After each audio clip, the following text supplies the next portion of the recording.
York City rejoice in National League return after win over Boston.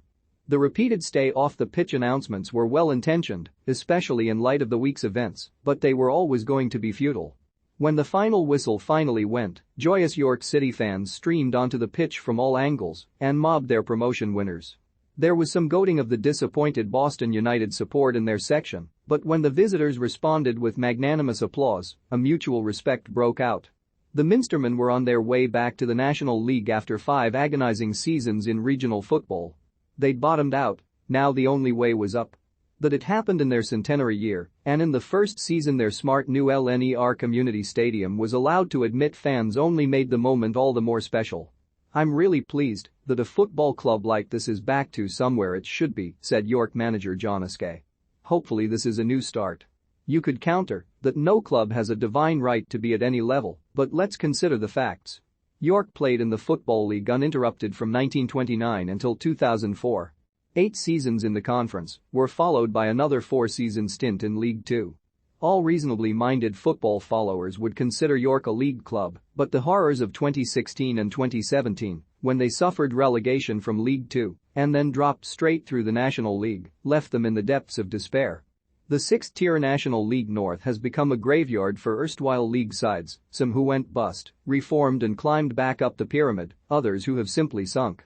It features Darlington, Hereford United, Chester, Kidderminster Harriers, York, and Boston, all league clubs this century, plus ambitious upstarts like AFC Field and Brackley Town. So it's far from straightforward to get out of, as York discovered with mid-table finishes as they acclimatized to the lowest level of football they'd ever played in. This season promised more of the same old frustration. A slow start to the campaign under Steve Watson saw Askey, who took Macclesfield back into the league in 2018, brought in as assistant manager. With York some way off the playoff places, Watson was replaced by Askey, initially on an interim basis, and then as they gathered winning momentum through March, permanently.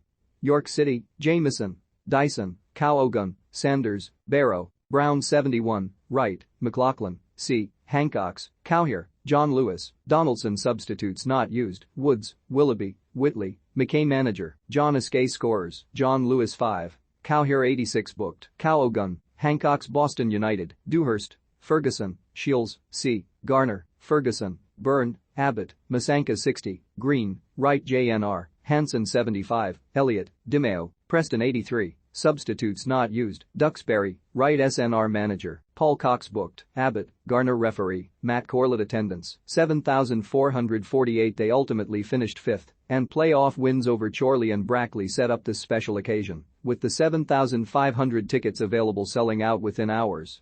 It was an atmosphere of passion and color, with both sets of fans inside the ground and singing an hour before kickoff.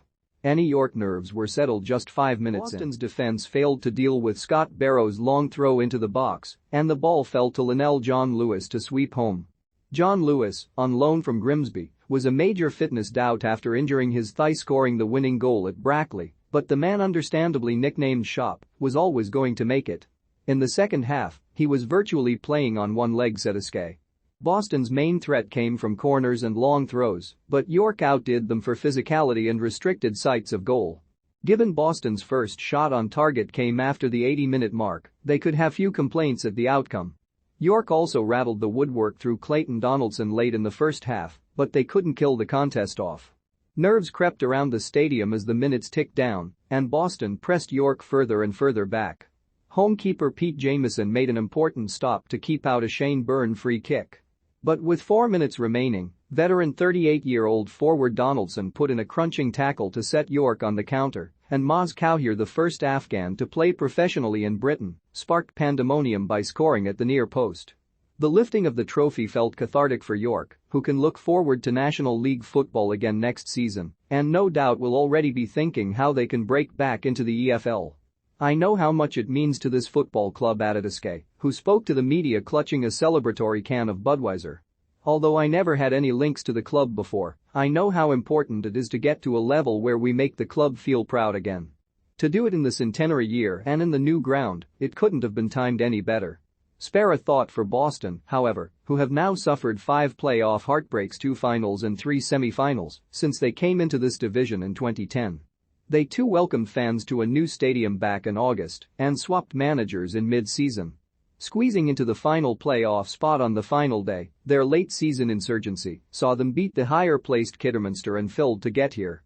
They sold all 870 tickets given them by York, and hundreds more watched on a big screen back at their own stadium. This was one game too far, but you can expect Paul Cox's team to be among the promotion favourites next season. "I'll never celebrate finishing second or losing," Cox said. "It's a horrible place when you lose a game like this. I don't want that again."